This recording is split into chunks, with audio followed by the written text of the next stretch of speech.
নাই, তাহলে আযান কতটুকু? ওদের আশহাদু আন্না মুহাম্মাদুর রাসূলুল্লাহ, শাহাদাত।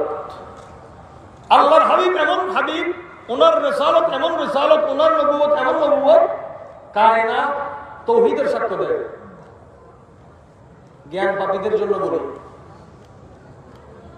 তুমি নারা রিসালাত নিয়ে কথা বলো, আরে ইনি যে এমন রাসূল যার রিসালাতের সাক্ষ্য মালায়েকাও দেয়, আল্লাহও দেয়। কোরআনে পাকের ওই আয়াতগুলো বের করেন যে আয়াতে লেখা আছে, বলেন ওয়াকাফা ওয়াকাফা বিল্লাহি শাহীদা, সাক্ষীদাতা হিসেবে আল্লাহ যথেষ্ট।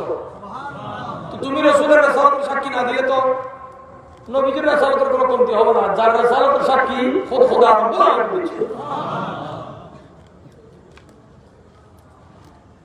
আল্লাহর হাবিবের তাযকিরা যেখানে হয়, জিকির যেখানে হয়,